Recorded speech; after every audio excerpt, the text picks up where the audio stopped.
అనిత ఒక professional journalist. ప్రపంచాన్ని మార్చగల శక్తి కలిగి ఉందని ఆమె నమ్మేది. బద్రి ఒక ప్రశాంత స్వభావం కలిగిన శాస్త్రవేత్త.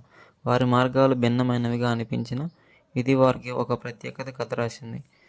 ఒకరోజు అనితకు కల్పూర అనే గ్రామంలో జరిగే రహస్యమైన పరిమాణాల గురించి ఒక సమాచారం వచ్చింది. ఆ గ్రామంలో తరచుగా విద్యుత్ నిలిపివేతలు జరుగుతున్నాయని చెబుతారు. ఆ కథ పత్రిక కోసం గొప్పగా అనిపించి ఆమె ఎడిటర్ అనితను ఆ స్థలానికి పంపించారు. అదే సమయంలో బద్రి కూడా పరిణామాలను శాస్త్రీయంగా పరిశీలించాలని కర్పూరానికి వెళ్తారు. వారు ఇద్దరు అనుకోకుండా గ్రామానికి దగ్గరగా ఉన్న షాప్ దగ్గర కలుసుకుంటారు. వీరు ఈ వెలుగుల కోసం వచ్చారా అని అనిత అడుగుతుంది. అవును, నేను ఈ ఎలక్ట్రోమాగ్నెటిక్ అసాధారణ మూలం ఏమిటో తెలుసుకోవాలనుకుంటున్నాను.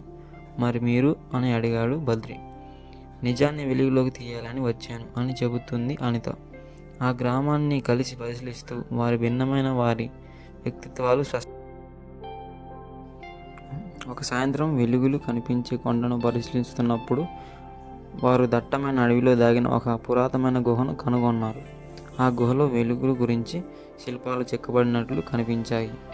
చెరువు గ్రామానికి సంబంధించిన ఒక పాత పురాతనాన్ని వారు వెలుగులోకి తీశారు.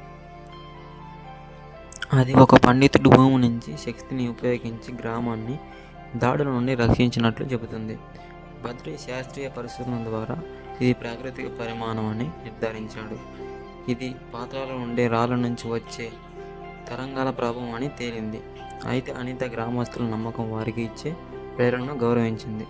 తిరిగి వచ్చిన తర్వాత అనిత తన కథను శాస్త్రీయ విశ్లేషణ సమ్మిళనంగా రాసింది. ఇది శాస్త్రాన్ని మరియు గ్రామస్తుల విశ్వాసాన్ని గౌరవించేలా ఉండేది. ఆ పర్యటన ముగిసే సమయానికి అనిత మరియు బద్రి మధ్య ఒక స్నేహం ఏర్పడింది.